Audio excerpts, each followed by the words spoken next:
dear friends, വീണ്ടും പുതിയൊരു വീഡിയോയിലേക്ക് സ്വാഗതം. പല്ലിന്റെ ഉറപ്പ് പരീക്ഷിക്കാവുന്ന ഒരു പലഹാരമാണ് ഇന്നത്തെ വീഡിയോയിൽ. കണ്ണൂരിലെ ഈ വിഷു സ്പെഷ്യൽ അപ്പം ഉണ്ണിയപ്പത്തിന്റെ കൂടെ ഉണ്ടാക്കുന്നതാണ്. ഇത് ചുണങ്ങപ്പം, അടക്ക ചുണങ്ങ എന്നിങ്ങനെയാണ് അറിയപ്പെടുന്നത്. അപ്പോൾ ഇതെങ്ങനെ ഉണ്ടാക്കുന്നത് നോക്കാം. അതിനു മുമ്പ് നിങ്ങൾക്ക് ഈ വീഡിയോ ഇഷ്ടമാകുന്നുണ്ടെങ്കിൽ ചാനൽ ഒന്ന് സബ്സ്ക്രൈബ് ചെയ്ത് സപ്പോർട്ട് ചെയ്യണേ. ലൈക്ക് ചെയ്യാനും ഷെയർ ചെയ്യാനും കമൻറ്റ് ചെയ്യാനും മറക്കരുത്. ആ ബെല്ലൈക്കൻ ഒന്ന് ക്ലിക്ക് ചെയ്യൂ, എങ്കിൽ ഓൾ എന്ന ഓപ്ഷൻ വരും. അതും കൂടി ഒന്ന് ക്ലിക്ക് ചെയ്യുമ്പോൾ ഞാൻ ഇടുന്ന പുതിയ വീഡിയോസിൻ്റെ നോട്ടിഫിക്കേഷൻ നിങ്ങൾക്ക് കൃത്യമായിട്ട് കിട്ടും.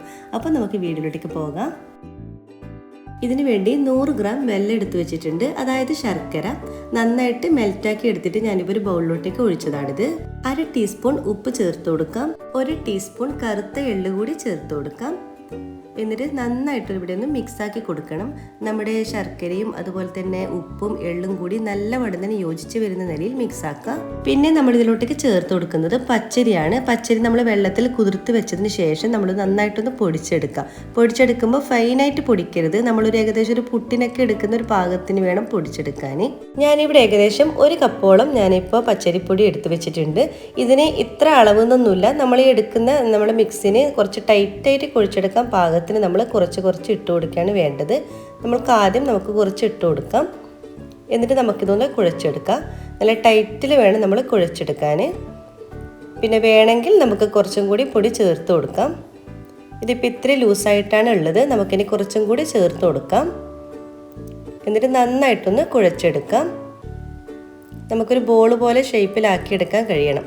നന്നായിട്ട് തന്നെ ഇവിടെ കുഴച്ച് വെച്ചിട്ടുണ്ട്. ഇനി നമുക്കിതൊരു 1/2 മണിക്കൂറോളം റെസ്റ്റ് ചെയ്യാൻ വെക്കണം. മാക്സിമം ഒരു 1/2 മണിക്കൂർ വെക്കാം. നിങ്ങൾക്കിനി സമയം ഉണ്ടെങ്കിൽ 1 മണിക്കൂറെങ്കിലും വെച്ചാൽ നല്ലതായിരിക്കും. 1/2 മണിക്കൂർ കഴിഞ്ഞിട്ടുണ്ട്. നമ്മുടെ മാവ് വീണ്ടും ഒന്ന് നന്നായിട്ടൊന്ന് കുഴച്ചെടുക്കുക. കണ്ടില്ലേ, നമ്മുടെ മാവ് ഈ ഒരു രീതിയിലാണ് വേണ്ടത്. അത്യാവശ്യം കുറച്ച് ടൈറ്റായിട്ട് വേണം. നമ്മൾ മാവ് എടുക്കുമ്പോൾ ഇതുപോലെ കുഞ്ഞു ബോളാക്കിയിട്ട് എടുക്കാൻ കഴിയണം. കണ്ടില്ലേ, ഇതുപോലെ നമുക്ക് ഷേപ്പാക്കിയിട്ട് കിട്ടുന്ന തരത്തിലാണ് നമുക്ക് നമ്മുടെ മാവ് വേണ്ടത്.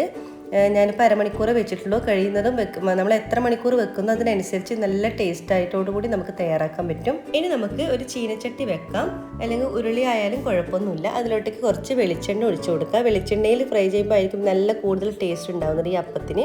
എന്നിട്ട് നമ്മൾ തയ്യാറാക്കിയ മാവിൽ നിന്നും ഇതുപോലെ കൈവച്ചിട്ട് ഇതുപോലെ ഉരുളകളാക്കുക. അങ്ങനെ ഓരോ മാവ് ഇതുപോലെ ഉരുളകളാക്കിയിട്ട് ഇട്ട് കൊടുക്കാം. ചൂടുള്ള എണ്ണയായിരിക്കണം കേട്ടോ. എണ്ണയ്ക്ക് നല്ലവണ്ണം തന്നെ ചൂട് വേണം. ഓരോ ഉരുളകളാക്കിയിട്ട് ഇതുപോലെ ഇട്ട് കൊടുക്കുക.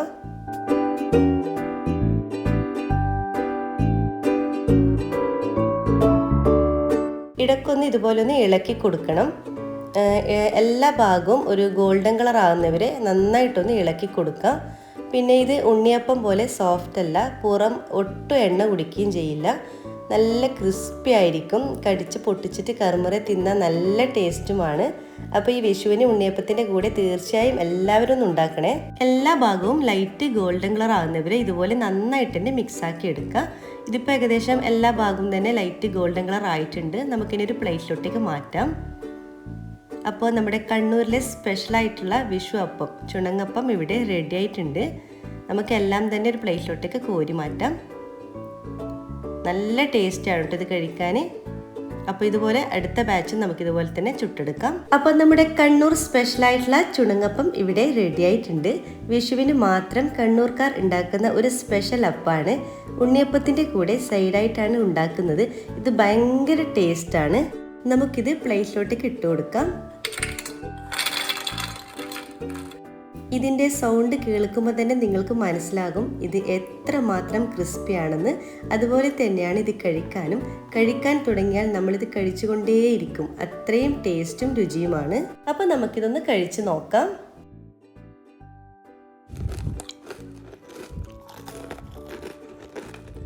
കടിച്ച് പൊട്ടിച്ച് കറുമുറ തിന്നാൻ നല്ല ടേസ്റ്റാണ്. അപ്പോൾ എല്ലാവരും ഈ ഒരു വിഷുവിനെ ട്രൈ ചെയ്ത് നോക്കണേ.